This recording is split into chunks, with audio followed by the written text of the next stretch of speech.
Selamat datang di Info Dunia Channel. Jangan lupa subscribe dan like ya. Ya, shalom semuanya, selamat pagi.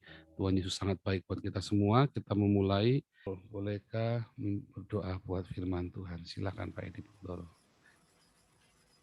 Mari saudara sekalian, kita satukan hati kita. Kita memohon akan kebaikan Tuhan untuk memenuhi hati kita dengan firman-Nya. Kita berdoa. Bapa di dalam surga, kami mengucap syukur kembali pagi hari ini. Kami diberikan kesempatan untuk menyembah dan memuji-Mu, Tuhan. Engkau yang mengerti dan memahami akan kedalaman isi hati kami. Kerinduan kami Tuhan di dalam hidup ini hanya satu, menyenangkan hati-Mu. Tuhan, tolonglah kami. Pagi hari ini anak-anak-Mu datang kepadamu Tuhan, menginginkan agar firman-Mu tertanam di dalam kehidupan kami. Firman yang disampaikan oleh hamba-Mu, Bapak Paul Chang, tidak sia-sia. Biarlah Tuhan firman yang indah itu yang selalu memberikan kekuatan bagi kehidupan kami. Boleh tertanam, boleh terisi. Tuhan tolong kami siap Tuhan untuk mendengarkan firman-Mu, sabda-Mu. Pakailah hamba-Mu untuk menyampaikannya. Urapi dia. Tuhan tolong kami semua yang mendengar, baik yang di ruangan Zoom ini maupun yang di luar, yang tidak bersama kami. Kami percaya Bapa, Engkau melawat kami. Engkau siap untuk memberkati kami dengan firman-Mu yang indah. Terima kasih Bapa, di dalam nama Tuhan Yesus, kami alaskan permohonan kami. Haleluya. Amin. Amin. Haleluya. Ibu Nerliana, bolehkah membaca Alkitabnya dari Keluaran 32. Silahkan. Baik, terima kasih Pastor.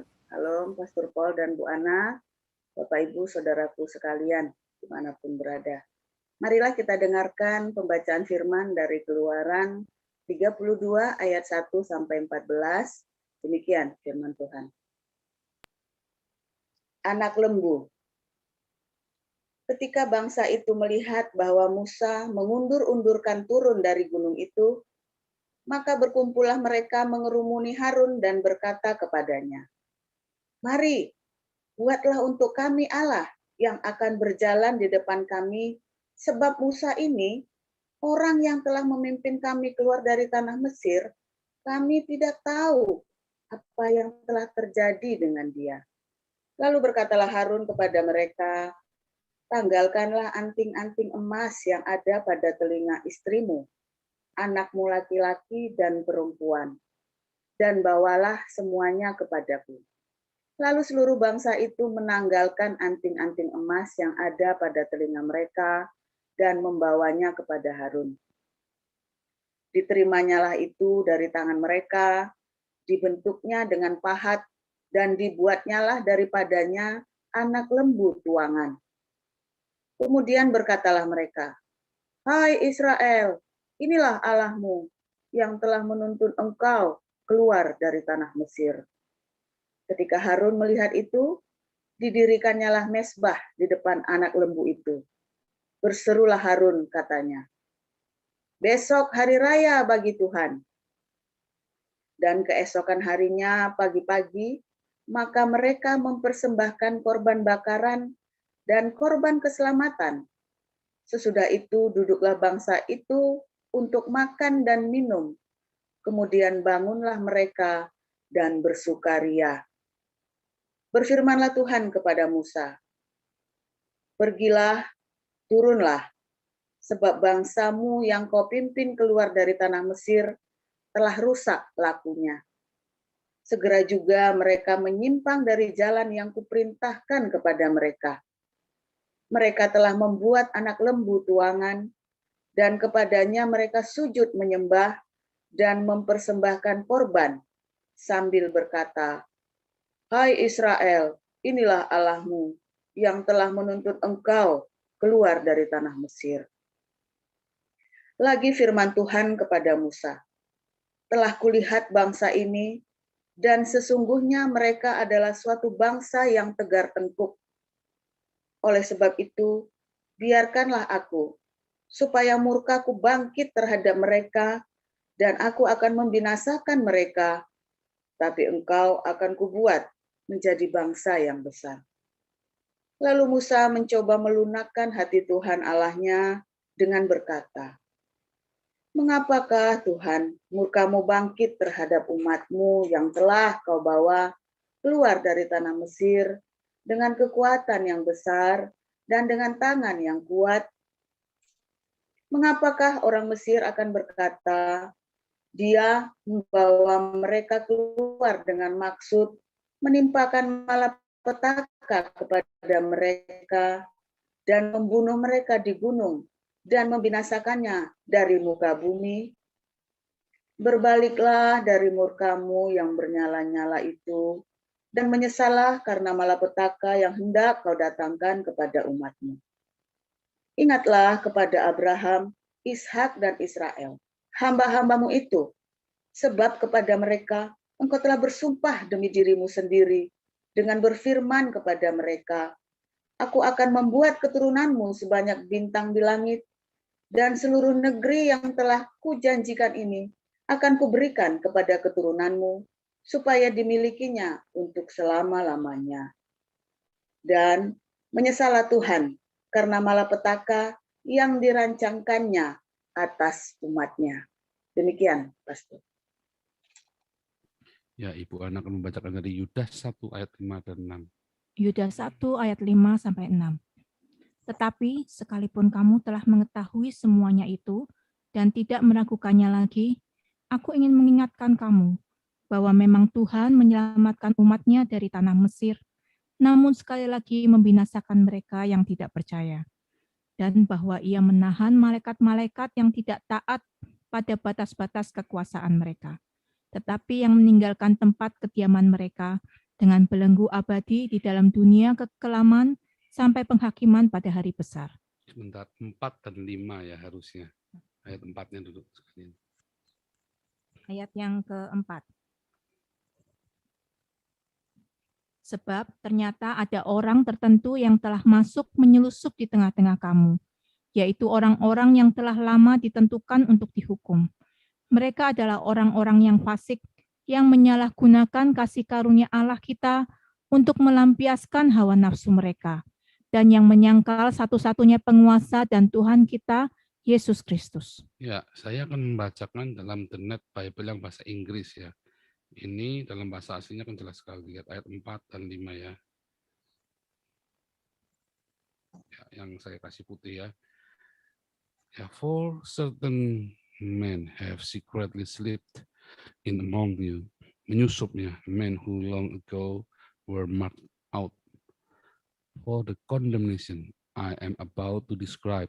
Ungodly men who have turned the grace of our God into license for evil, and who deny our only Master and Lord Jesus Christ.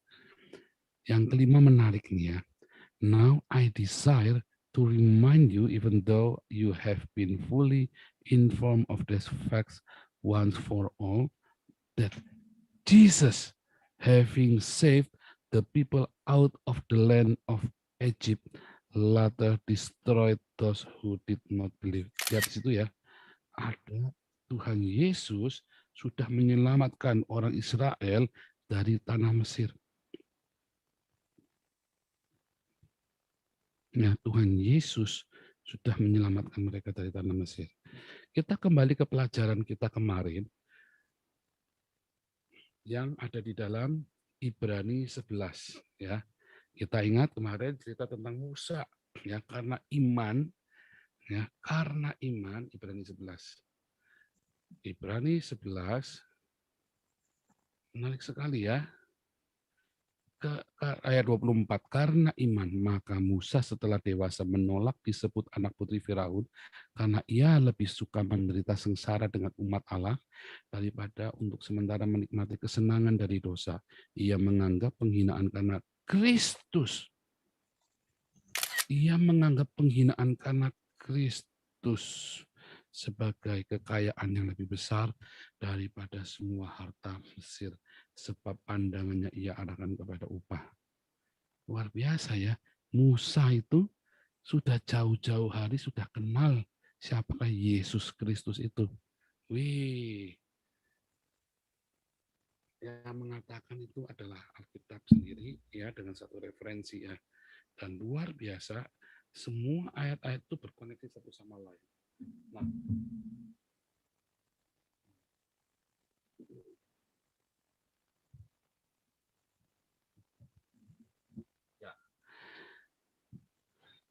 ya, jadi kita sudah membaca dua hal bahwa Musa itu sudah tahu Yesus Kristus ya. Nah, saudaraku, kalau kita lihat balik lagi ya, saya suka sekali membaca dari tradisi rabbinik karena saya sedang belajar itu ya. Saya sedang belajar itu, saya banyak dibukakan banyak hal. Oke. Oh, nanti ternyata di akhir zaman ya, di akhir zaman ya, orang-orang yang datang kepada Yesus juga termasuk orang-orang Yahudi. Itu di zaman kita ini ya. Coba selama mulai tahun 300 orang Yahudi itu nggak bisa untuk konversi menjadi Kristen. Ya, tertutup. Orang Roma sendiri menolak orang Yahudi. Makanya semua penanggalan Yahudi hilang dari gereja. Buang semua, ganti dengan penanggalan Roma. Termasuk perayaan Paskah, Natal semua pakai kalender Roma. Sejak tahun 300 itu hilang. Karena orang Yahudi pun disingkirkan dari gereja. Kemudian sampai zaman Martin Luther berusaha kembali menerjemahkan perjanjian lama dari anaknya orang Yahudi.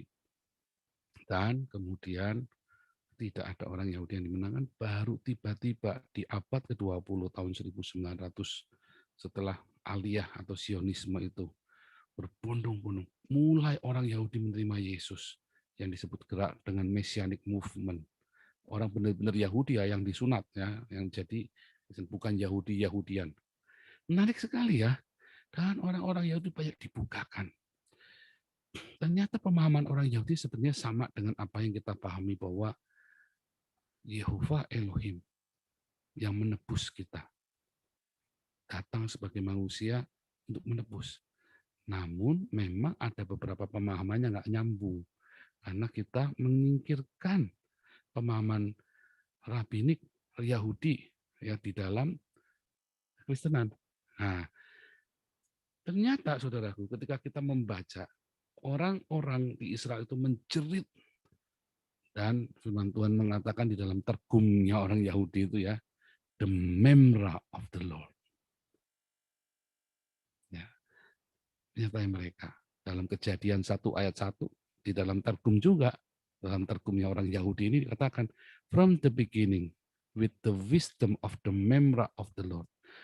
Pada mulanya ya, dari awalnya dengan hikmat, dengan kebijaksanaan dari the memra of the Lord. Nah, the memra of the Lord ini diberi keterangan sama mereka sendiri.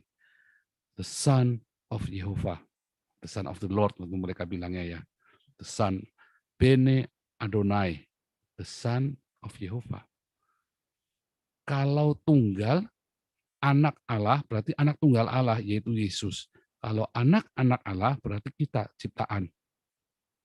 Itu pola rabbinik begitu. Kenapa? Ya begitu, mereka kasih kode memang.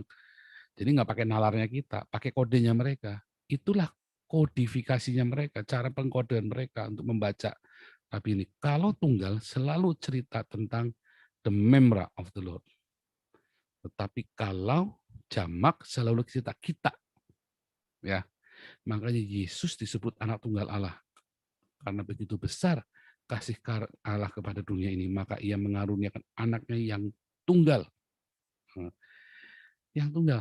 Nah, Dememra ini itu yang disebut dengan firman Allah. Itulah sebabnya Yohanes 1 ayat 1 tulis pada mulanya adalah Logos Dememra. Dan Logos itu bersama dengan Theos. Dememra ini bersama dengan Elohim. Dan Dememra itu adalah Elohim. Dememra dari Elohim. Itulah the Son of the Lord, Bene Adonai, anak dari Yehova yang tunggal. Ya, dan firman itu telah menjadi manusia. Itu yang dimaksud oleh Yohanes 1 ayat 1 berdasarkan Kejadian 1 ayat 1. Nanti Anda bisa putar ulang ya. Makanya ikut kelas evangelis ya. Nanti ngerti tuh saya cerita semua ini. Saudara gamblang tuh dengarnya. Nah, kemudian di dalam Targum ketika di dalam Keluaran itu ya, ketika orang-orang Israel menjerit kepada Elohim dengan penderitaan mereka, maka Elohim mendengar jeritan mereka dan the memra of the Lord menyertai mereka.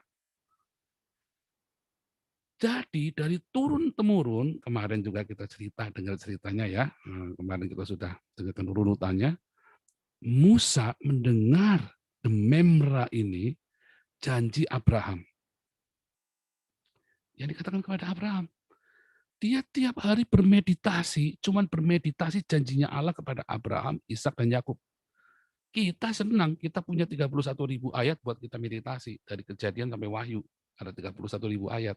Kita bisa meditasi tiap hari tuh. Mau sampai berapa tahun juga nggak kelar-kelar tuh. Ya kan, 1 tahun kalau baca 5 pasal kelar. Tapi baca lagi selalu ada yang baru. Musa cuman pegang janji kepada Abraham, Ishak dan Yakub. Itu the member of the Lord yang dia pegang, yang dia punya.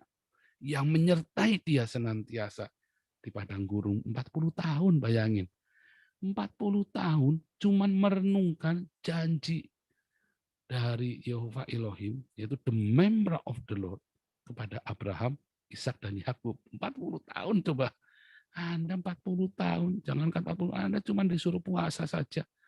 Ya, seminggu sekali atau puasa Esta 3 hari 3 malam untuk merenungkan 31.000 ayat. Lebih banyak yang direnungkan. Satu tiap hari cuma disuruh merenungkan itu loh, janji ya, satu janji itu saja. Wih, bersyukurlah Anda hidup di zaman ini, Anda punya banyak sekali janji Allah. Nah, dan Musa melihat Yesus di dalam janji itu. Jauh dia tahu Yesus Kristus ada di situ. Makanya ketika ia datang kepada semak belukar yang menyala, siapa namamu, Adonai? Maka sang Adonai ini berkata, ya, namaku adalah Yod He Vau He, yang artinya lihat tangan yang berpaku di dalam Pardes. Nanti kalau ada tangan yang berpaku, itulah namaku. Dan Yohanes 17 ayat 12 berkata, nama Yehova diberikan kepada Yesus Kristus. Nanti kalau ada tangan yang berpaku, ya, ada almnya Yod, maka kamu akan tahu namaku Yesus Kristus. Itulah sebabnya di dalam Ibrani 11 tadi, ya, dan di dalam Yudas 1 tadi, jelas sekali dikatakan bahwa Yesus Kristuslah yang diimani oleh Musa dan diimani dan yang melepaskan orang Israel keluar dari Mesir. Karena Yesus Kristus adalah the memra of the Lord. Dia adalah Yehova sendiri yang menebusmu. Di dalam Yesaya 43 ayat 11, nanti Anda akan baca, akulah Yehova yang menyelamatkanmu. Tidak ada yang lain. Jadi siapa yang menyelamatkan, yang menebus kita? Yehova, yang namanya diberikan kepada Yesus Kristus itu. Dialah penebus kita. Nah, saudaraku, kembali ke Gunung Sinai. Maka Musa naik di Gunung Sinai.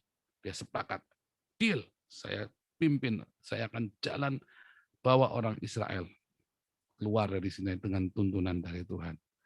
Dan Musa kemudian naik, mereka terima hukum Taurat, baru beberapa hari, 40 hari yang lalu, belum nyampe 40 hari, mereka dengar suara Yehova sendiri menggelegar di Gunung Sinai. Mereka dengar, mereka lihat, mereka dengar. Mereka dengar, mereka lihat, mereka gemetar. ketika suara Yehova Elohim menggelegar di atas gunung Sinai itu, mereka sampai tiarap, tengkurap, saudaraku. Saking takutnya mereka. Dan mereka dengar ketika 10 perintah Allah itu diberikan kepada Musa. Lalu apa yang terjadi? Musa naik 40 hari, mereka bingung. Harun, Musa udah mati. Gimana kita nih? Belum 40 hari. Panik. Dan Harun putuskan, yuk kita bikin, kumpulin cincin emas, anting emas, gelang emas, semua kumpulin. Emas masuk, jadilah lembu, katanya Harun begitu kan. Emas masuk ke dalam kuali, jadilah lembu, katanya. Mujizat, katanya Harun. Mujizat kundulmu peang. Kan kamu yang bikin, kata Musa. Harun bilang, wah pokoknya nggak tahu tuh, Musa saya lempar, jadilah lembu, gundulmu peang. Siapa bilang itu mujizat? Kamu bikin. Kalau kamu nggak bikin, nggak akan ada lembu emas itu. Sebenarnya ada makna yang lebih dalam lagi tentang lembu ini. Tapi kita potong saja ceritanya supaya kita sampai ke tujuan. Karena kita waktu terbatas. Jadi, betapa bingungnya orang-orang Israel ini ketika dia tanpa tuntunan Allah yang begitu jauh, yang begitu hebat, begitu besar, jauh di sana. Yang transenden, mereka berusaha mendekatkannya supaya mereka bisa merabanya, melihatnya, menyentuhnya, dan mereka bisa memujanya. Sulit bagi orang Israel untuk membayangkan Allah yang transenden, yang nun jauh di sana. Mereka melihat Allah dalam Musa. Begitu Musanya nggak pulang-pulang 40 hari, udah mampus sekali itu orang. Waduh, puyeng nih mereka. Maka Harun masukkan emas ke dalam kuali, jadilah lembu. Dan Harun berkata, hai orang Israel, inilah Elohimmu yang menuntun engkau keluar dari Mesir. Besok hari raya Yehova. Wih, serem, saudaraku. Jadi orang Israel apakah menyembah kepada Allah lain? Oh tidak. Orang Israel ini menyembah kepada Yehova Elohim dalam bentuk lembu emas. Maunya orang Israel tetap menyembah Yehova Elohim, tetapi yang nun jauh di sana nggak kebayang. Mereka butuh menyentuh, mereka butuh meraba, mereka butuh memuja sesuatu yang real. Maka lembu emas itu disebut dengan Yehova Elohim. Jadilah wing, lembu emas. Ya, dan mereka bersukacita. Namun mereka bersukacita, mereka beribadahnya pun karena mereka menginginkan ibadahnya itu dengan hawa nafsu mereka. Ya kan itu kan hawa nafsu. Daging ketemu daging, daging yang fisik ketemu fisik. Itu nafsu, namanya hawa nafsu. Hawa nafsu itu bukan cuma ngeseks sama hawa nafsu makan doang. Hawa nafsu itu ada sesuatu yang Anda ingin lihat dengan mata. Ya, keinginan mata, keinginan daging. Itulah hawa nafsu. Maka ketika dia memfigurkan sang pencipta dengan hawa nafsu mereka, maka mereka pun akan beribadah dengan hawa nafsu. Kita ingat bahwa Kain membunuh Habil karena agama. Dia beribadah dengan hawa nafsunya, bukan beribadah dengan rohnya. Makanya Yesus dalam Yohanes 4 ayat 24 berkata, akan tiba saatnya engkau akan beribadah di dalam roh dan kebenaran.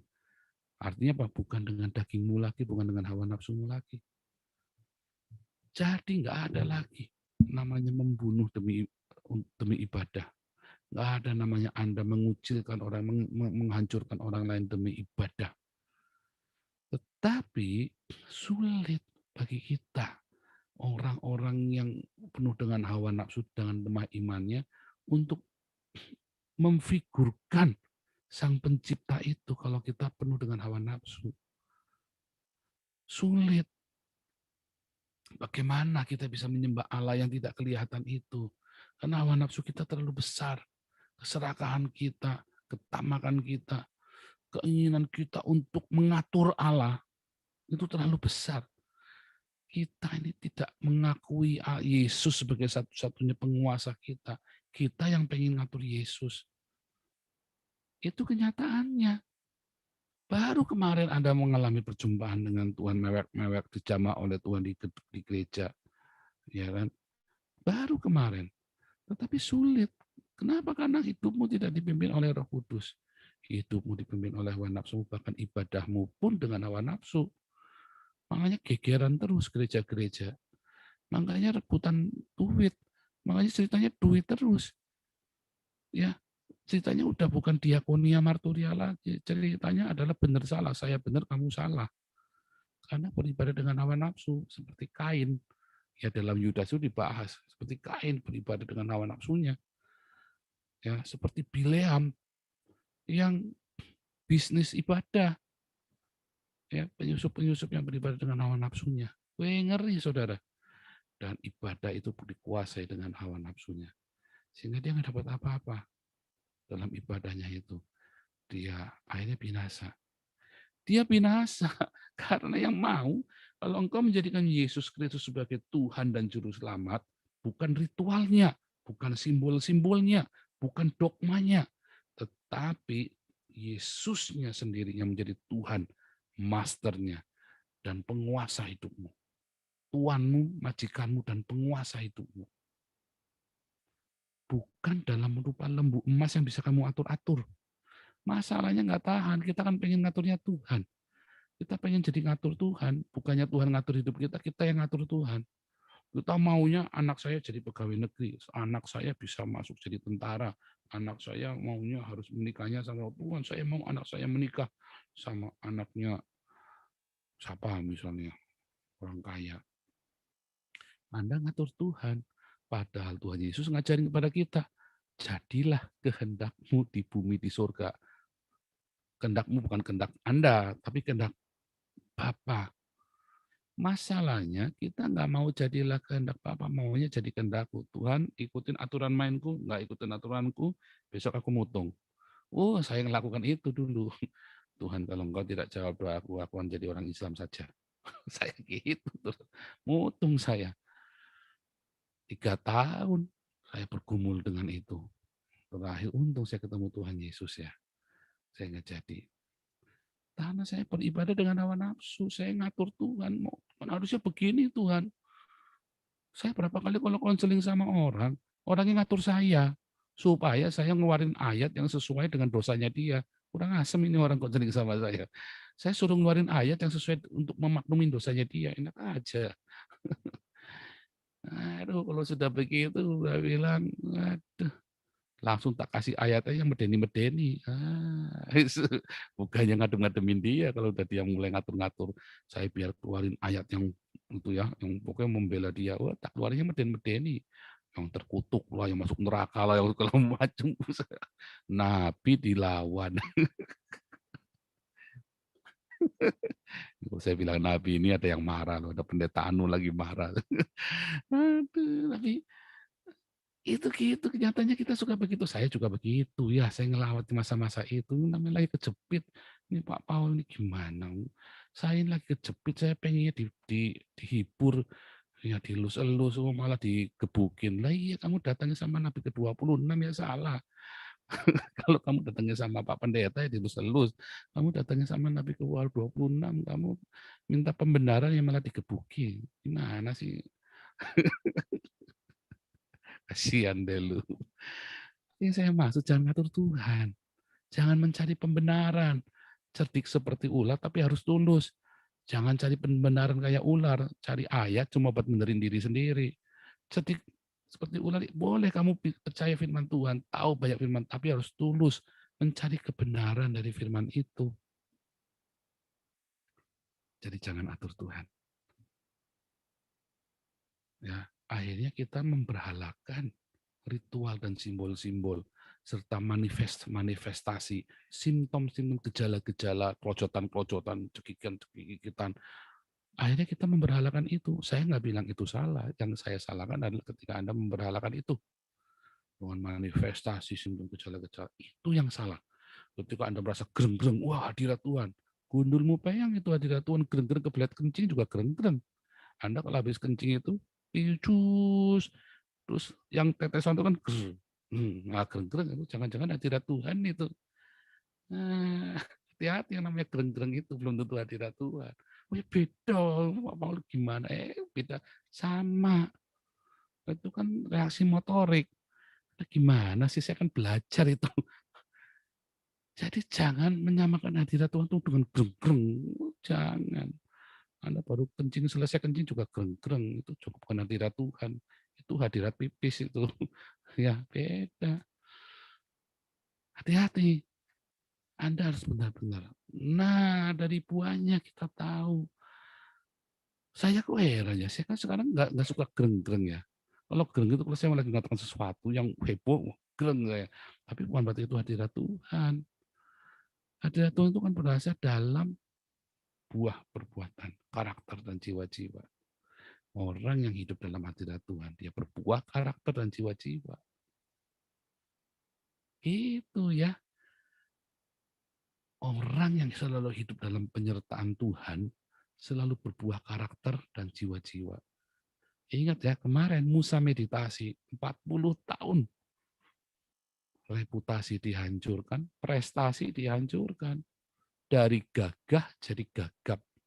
40 tahun cuman gembala dari panglima perang jadi tukang angon domba. 40 tahun. Reputasi dan prestasi dihancurkan. Karakter dihasilkan.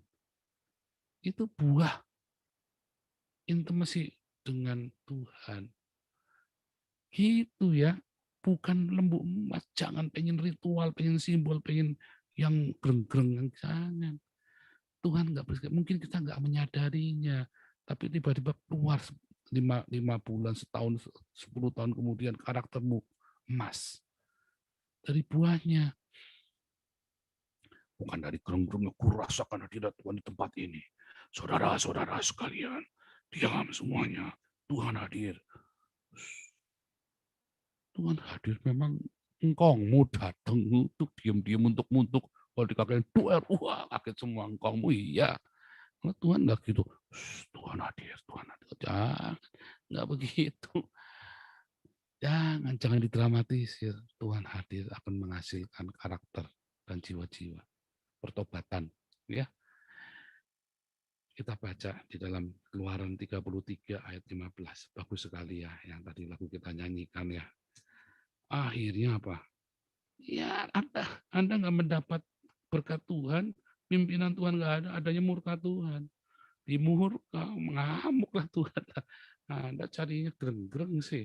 Pendetanya juga ngawur juga, ngajarinya gereng-gereng. Wah, saya gereng-gereng. Saudara-saudara, saya merinding gereng-gereng. Ini hadirat Tuhan.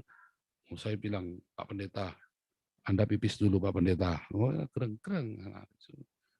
Hati, lihat ya. Keluaran 33 ayat 15.